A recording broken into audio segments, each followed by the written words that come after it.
Hi, I'm County Councilmember Phil Andrews. Today on No Boundaries, I'm speaking with the mayors of Gaithersburg and Rockville. That's coming up next.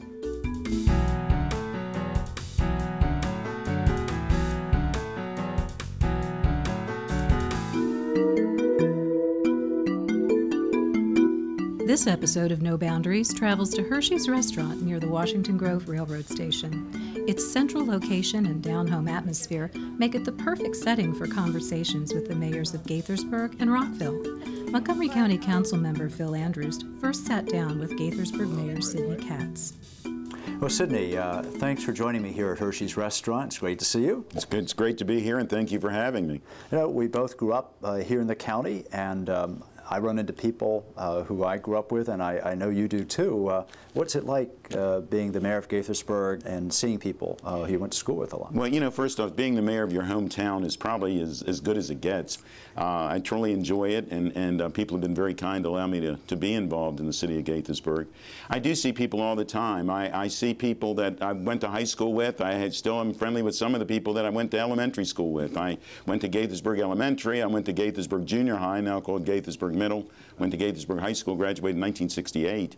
And then went to Montgomery College for a couple of years and graduated University of Maryland in College Park. So, you know, I'm just a local guy that's been very fortunate that people allow me to do what I enjoy doing. How'd you decide to get involved in politics? I always tell people it's because someone asked. My family has had a store in Gaithersburg since 1918. It's called Wolfson's. And my grandparents came to Gaithersburg in 1918 and started the store. And I was in the store all the time. I have two older brothers who really didn't enjoy the store. I shouldn't say enjoy, they didn't work in the store. And my oldest brother, Alan, became an attorney. My middle brother, Terry, he's now a retired lieutenant with the Maryland State Police. And my mother used to always say that all of her sons got on different sides of the law, and thank God they were all legal. So, all on the same side. That's right. But we look at things, we've always managed to look at things a little differently, and we're very close, and we intertwine our limbs to make each other stronger. But someone came into the store one day, a good friend, Carol Kearns, who his son and I were locker partners. You were friendly with Carol on the Board of Appeals. Absolutely. You know, knew him as well as I do. He passed away last year. But anyhow, he came in and said, Sidney, we need some young people to get involved in Gaithersburg. And I tell people at that time I fit that bill. And so I started coming up, and Mr. Kearns asked you to do something, you did it.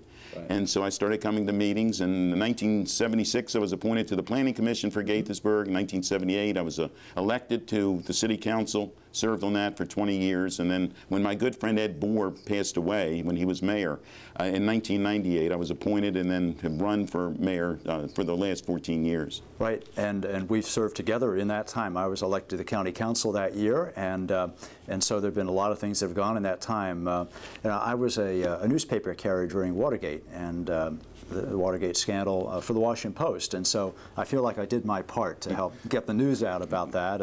And my parents gave me a gift membership in Common Cause when I turned 18 rather than a car. Yeah, there you go. And so I was very involved sort of from that aspect, and became a volunteer with Common Cause, and then became the executive director for Common Cause Maryland for 6 years. I remember that. Sort of came out of that. But I run into people who I went to high school with. I went to Einstein High School, and I played a lot of tennis in high school. That's really what I did. And my first career really didn't work out as a pro tennis player. I got short-circuited in high school.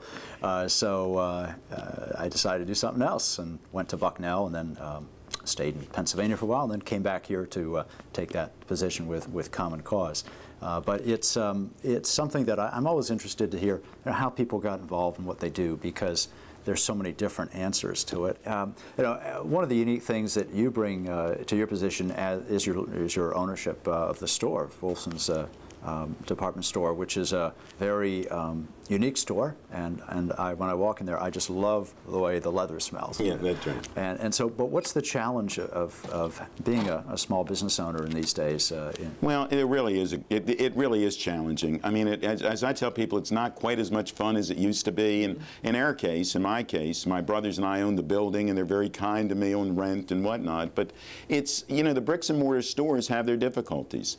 Where we are located, an Old Town Gaithersburg on East Diamond, it really is starting to have a great build out where as we speak there's developments being built, apartment units and commercial down the street, and on Summit Avenue there's another one, and so we're starting to see that there is some additional development that's going to be there, and hopefully some additions for the various businesses.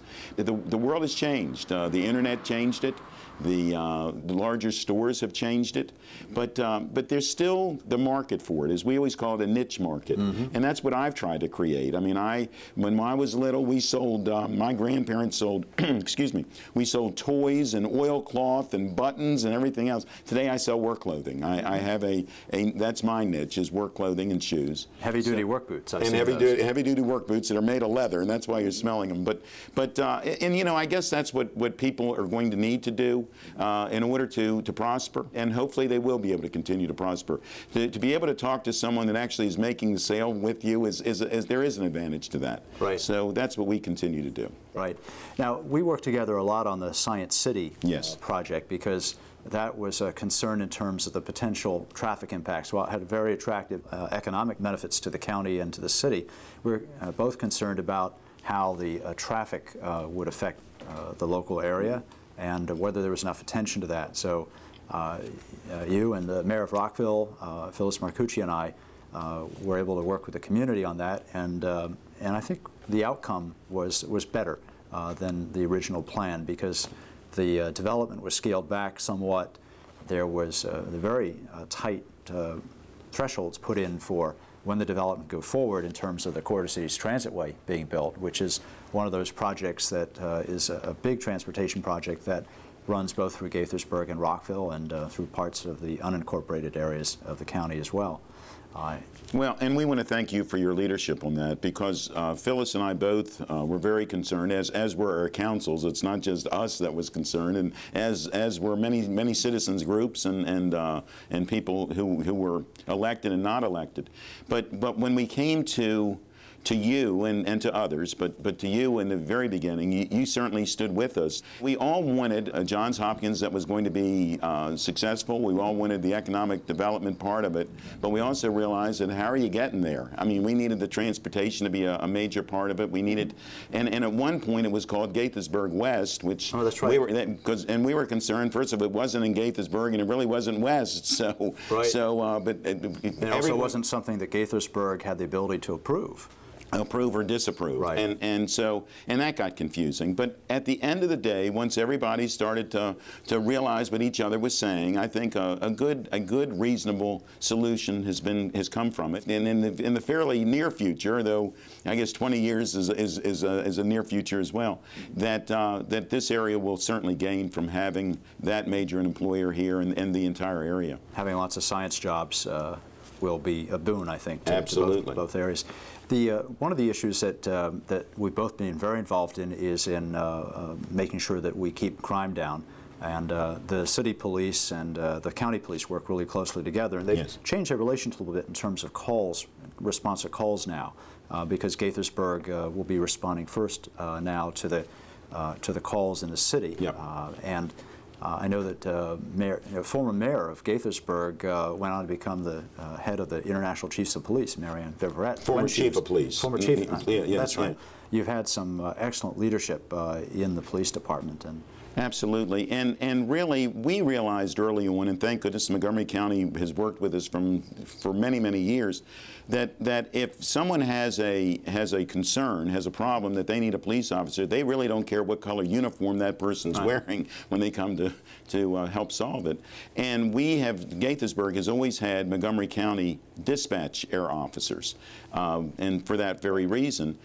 Recently, with their new police chief, Mark Soroka, who's doing a fabulous job for the city of Gaithersburg, he and others, and working with Montgomery County, Tom Manger and others, have decided that the best way for air response time to be what it should be is to have Gaithersburg officers respond first. It's still over the county channel. The Montgomery County police are certainly aware of that we're responding, and we're aware that they're responding. But if we're available, our air police officers will be the first on the scene. Right. And we've seen crime go down in all parts of the county, which is a good testament to the excellent work that's done by both of our police departments.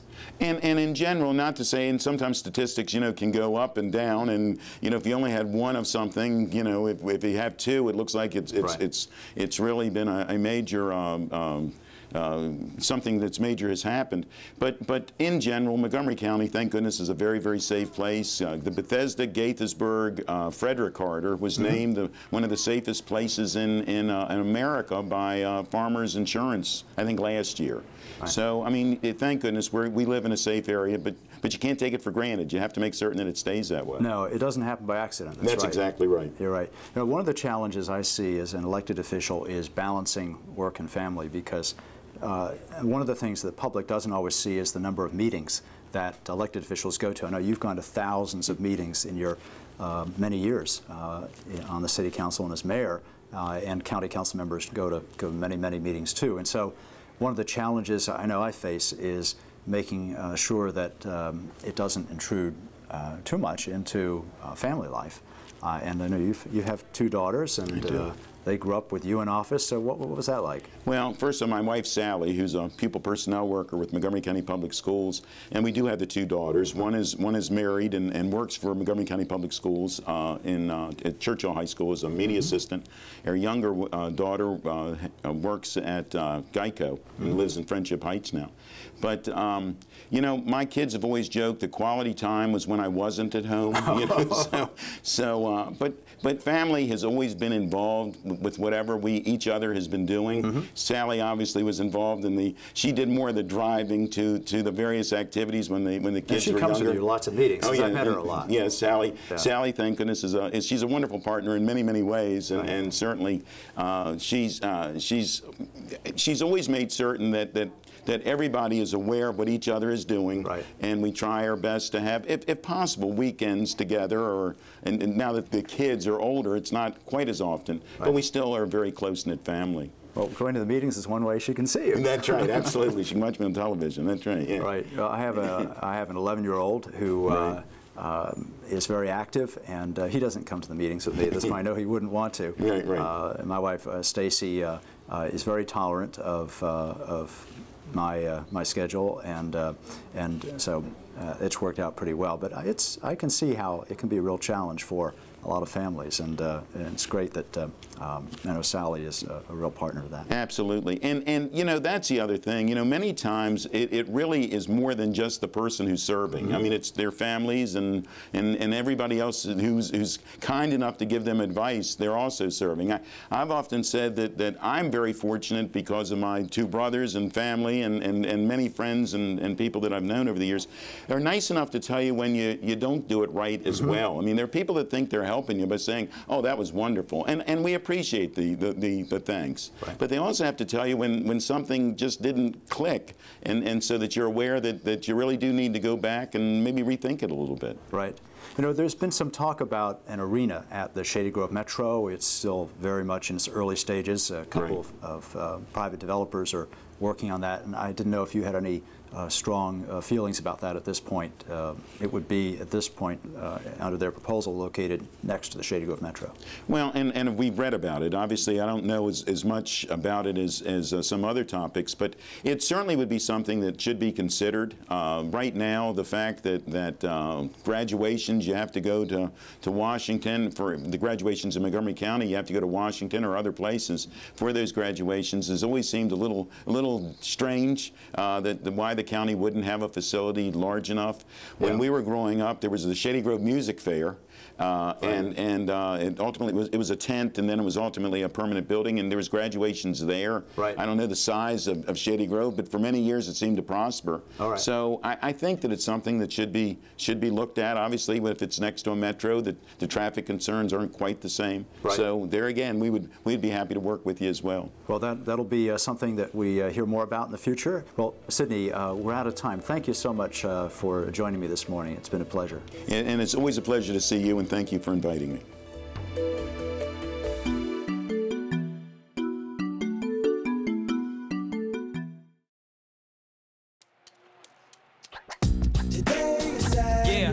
Salad on Saturday, fruit on Friday, throw a ball Thursday. Water Wednesday, touch your toes Tuesday. Let's move Mondays, 60 minutes of physical activity a day and eating well can help get your child healthy.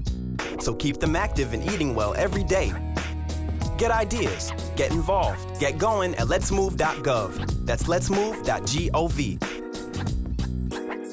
So, I'm kind of new here, but I've noticed a trend. My human does this funny thing where she goes around and gets all my toys, and then she hides them in that basket by the door. It's like, hello, that's where you put it last time. You were the worst at hide and go seek.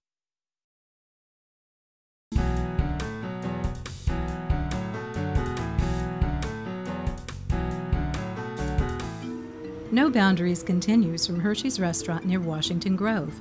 At the break, County Councilmember Phil Andrews said goodbye to Mayor Sidney Katz and welcomed the mayor of Rockville, Phyllis Marcuccio. Turns out these two local leaders have something in common. You know, one of the things that you and I have in common is that we both went to Bucknell University. Oh, yes, I loved Bucknell. When I was there, they called it this country club on the Susquehanna. It's a beautiful campus and great faculty. I remember having a lunch together, and you said you'd just gone to your 25th anniversary, yes. and I had just gone to my 50th anniversary.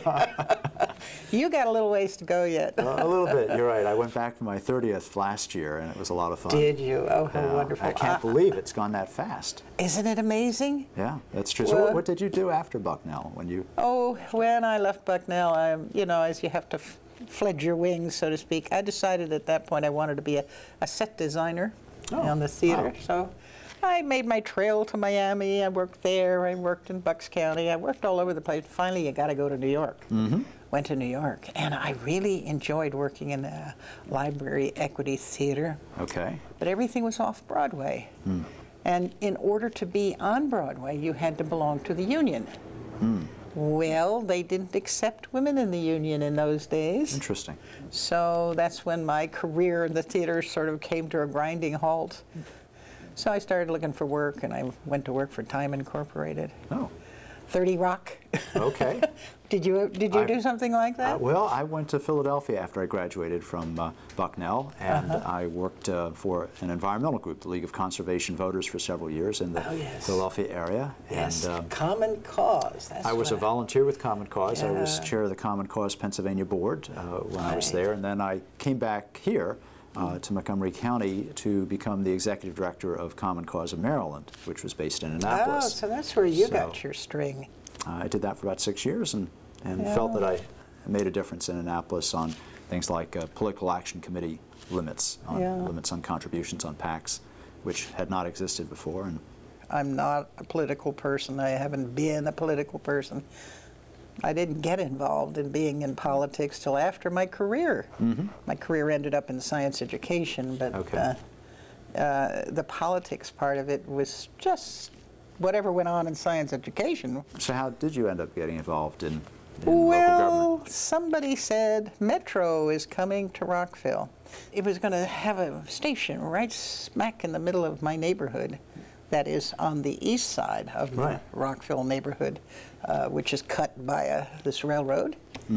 And I decided somebody's got to pay attention here, and so I worked with a lot of my neighbors, and we formed the East Rockville Civic Association, and we got involved with every step of the way that was happening as much as we were able. And after a while, I got used to City Hall that way. I decided I couldn't get much done, so maybe I ought to run for the council. First time I ran, I lost, but I only lost by a little bit.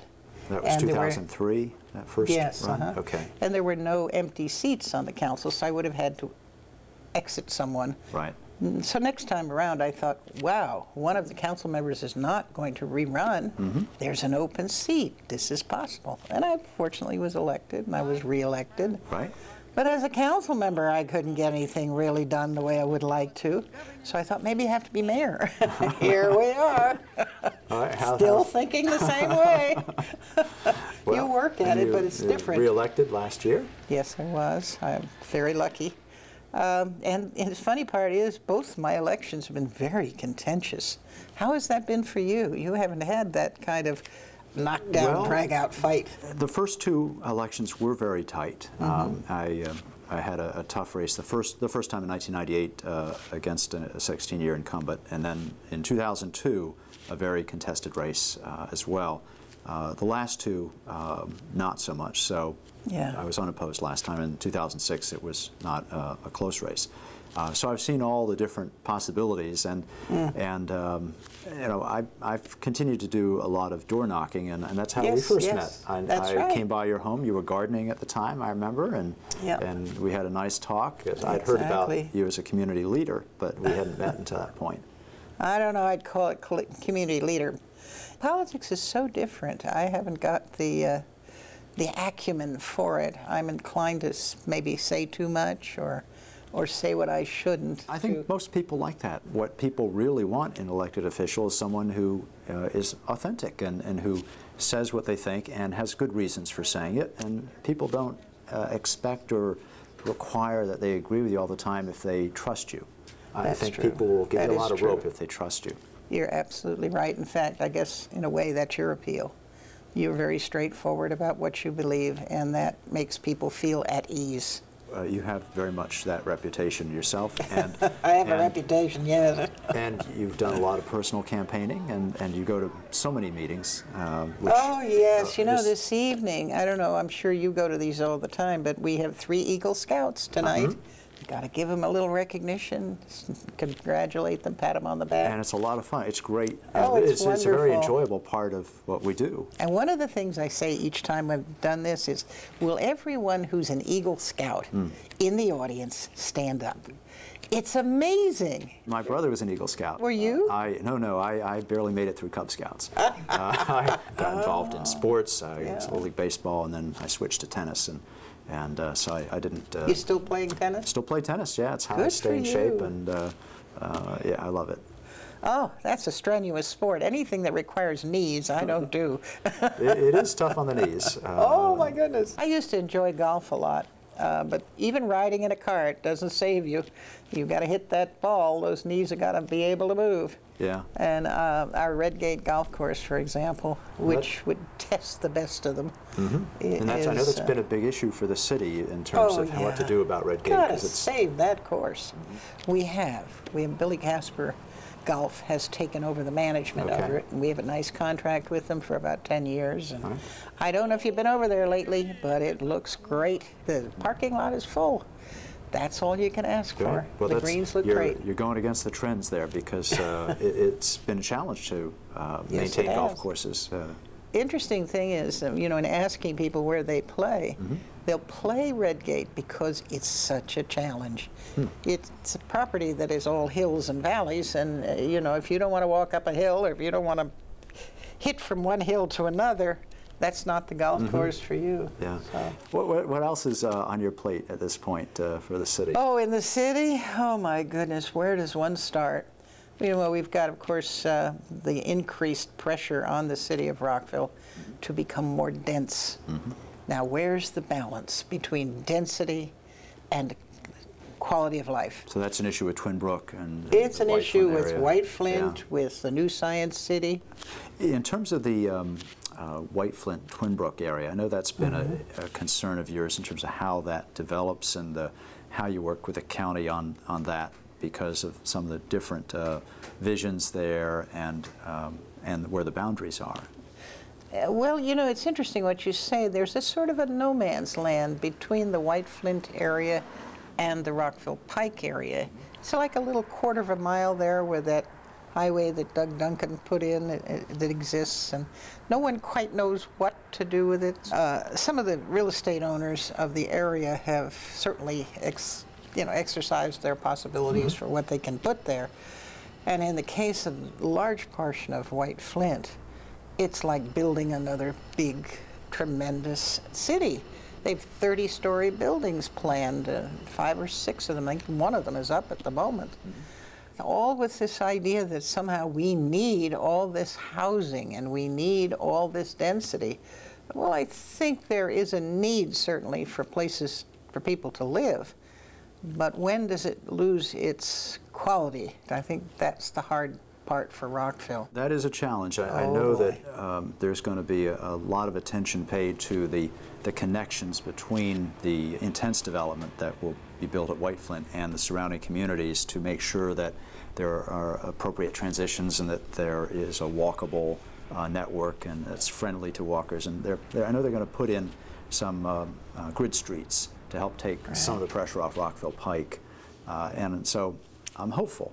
But the devil will be in the details. Too. But you know, the pressure to make it intense, to make it develop more, isn't solving its initial problems. And its initial problems, if you ever travel down it, oh, sure. Oh my, on a Saturday, oh, yeah, the you know, traffic. it's not just the commuters that are using that road. On a Saturday, we've got the local folks on there as Right. well. There's probably more traffic on Rockville Pike on a Saturday than there is during many rush hours. Well, we had a mayor once, Steve Van Grack, who said he could run down Rockville Pike quicker than a car could. Right. He actually won the race. He's in good shape, too.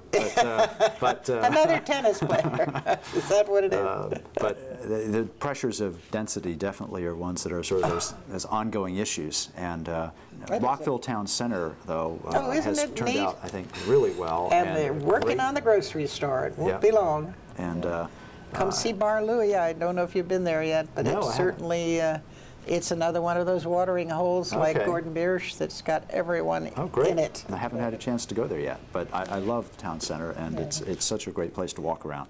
We've been very fortunate. Did you see the ice skating this fall or this winter? I saw the rink. It's been used 2 or 3 years now, right, for that? Well, the first year it was plastic. Okay. It was just a surface that was made out of some kind of plastic that they bolted together. Okay. It didn't work very well. I mean, right. People were still everyone was using it. having trouble. Now it's real ice. Yeah. They actually spray the water on, and they have a little, what do they call it, Zamboni?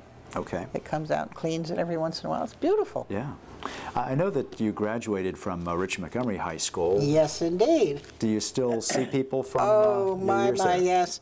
We have a wonderful graduate in the 50s, I think class of 56 perhaps, named Gloria Poole. Oh. And she makes a point of pulling all the past graduates together once a year. Oh, that's great. And as a matter of fact, just a couple of weeks ago, we had our usual reunion, and we hold it at the Elks Club, and it's absolutely terrific. And that's nice. It's a way of renewing and refreshing. There aren't too many from my class, the class of 51. We were unique. I have to tell you this.